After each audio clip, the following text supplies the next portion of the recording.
Okay, Monday, October 24th, Lviv, Ukraine, coming back from the gym. Okay, so, yeah, it's so far, Ukraine in general is under attack still, but things have been a little bit quieter in Lviv, but we are, been told to, keep the electricity consumption down and take it easy, going out, obey the air alarms, etc., etc. Now, what I found amazing in my building, before the war, people didn't cooperate very much. It was very hard to get people to agree on collective things like cleaning or what have you. We have this one old guy in the building saying we should all do it ourselves.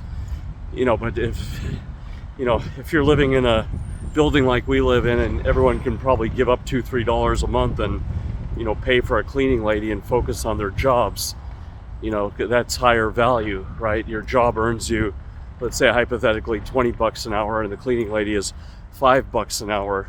You're not going to stop a $20 an hour job to do $5 an hour work. You're better off, especially if you can do a collective with the neighbors. If every neighbor throws in $1, let's say you have 5 neighbors, and then you're netting $19 an hour. Well, neighbors, let's say, all are netting $19 an hour. This cleaning lady is getting $5 an hour. So they're getting it now. So we had, when we had the power cuts, we lost water, as I was telling you. The water is pumped via electric pumps. We don't have the water towers, that have water high up and give you natural pressure. So amazingly, I suggested a generator, that we get a backup generator, and it was around almost $2,000 in US money, just under $2,000. So we managed to raise that money as a group of neighbors on a local crowdfunding site. Like, I don't know, it's something for crowdfunding, but everyone chipped in around $5 each, and we were able to raise, I think, $5 or $10, I can't remember, but we were able to raise this money in 3 days, and now I believe we've got a backup generator on the way. So if we lose power, we don't lose water, because water is life. So, yeah, it's there is some silver linings to this war.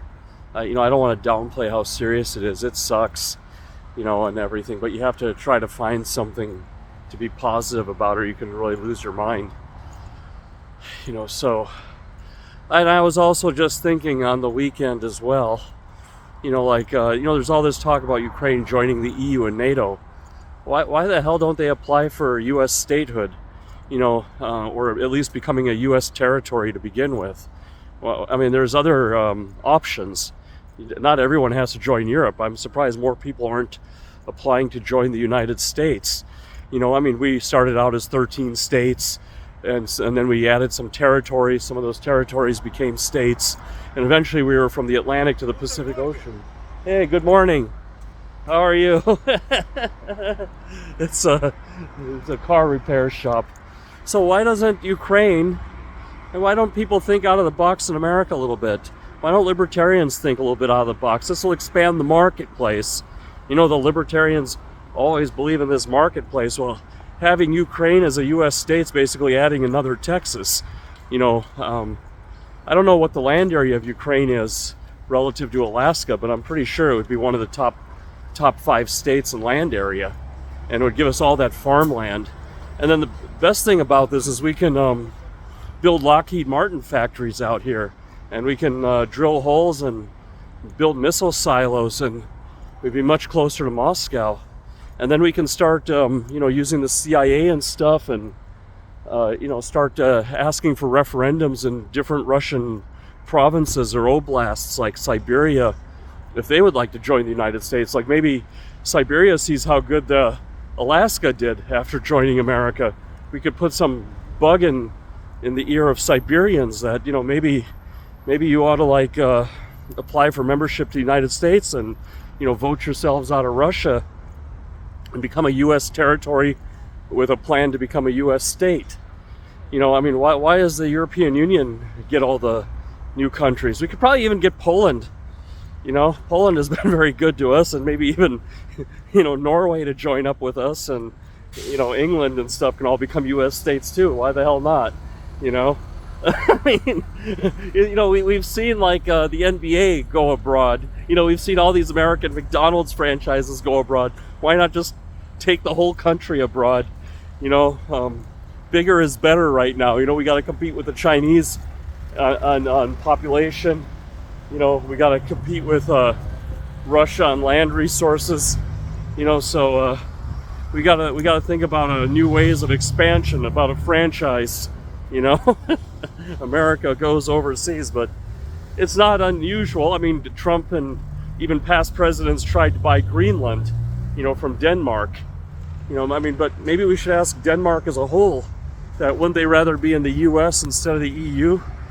We could also take a lot of their system, their management as well, like the way they do administration and stuff. The idea with government is you don't want to break it and blow it up. You want to make it more efficient. So we have IT systems now that replace like offices and filing cabinets and storage vaults. Now we have the cloud. We have computer programs and stuff. So we don't need all this administration and overhead. We could have more government workers doing roads and being nurses and teachers, or what have you, stuff that directly impacts people versus overhead. Right now the government has a lot of people in the US in offices and stuff. Now, like in Norway, for example, they used to have 19 fylke communes.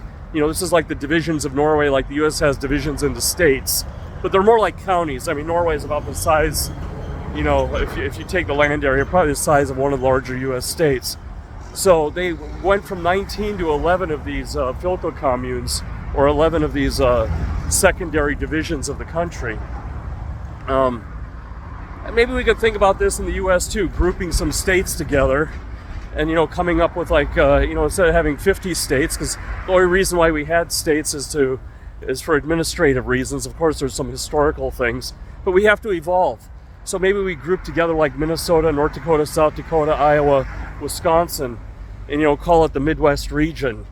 And then we'd have to redo all the representation and everything in Congress. But with the IT technology, you know where people are at, and you can make sure the resources are getting distributed based on the population and who's there. And we have to think like this. We have so much more technology than we did 240 years ago that'll help us use the resources more efficiently. So when we're paying the taxes, we'll actually see it go right to the bridges, instead of getting stuck up in an office somewhere, or buying office furniture, or paying the electric bills at the office, or whatever. So we have to really think about how do we reduce these overheads and impact the everyday life of American people. But yeah, that's another tangent, and this is another, I'm going to have another libertarian rant coming up. I've been working on some points. But anyway, back to this idea, like, what do you all think about, Ukraine applying for U.S. statehood, and then the CIA starts doing and works with Voice of America and gets the people of Siberia agitated, telling them they can have a much better life as a U.S. territory and they should start rebelling. And that's essentially what Texas did. Texas broke from Mexico. The U.S. bailed out Texas, saved them, from the Mexicans, and then made them and then they joined and became a U.S. state. They were independent for a while, but they couldn't handle it, so then they had to become Americans.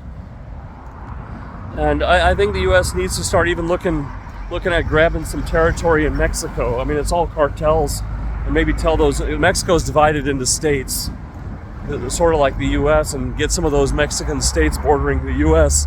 Instead of building the wall, maybe we just absorb those northern states of Mexico, and then put our culture there and put our systems in place, and round up all those cartels and everything, and do whatever.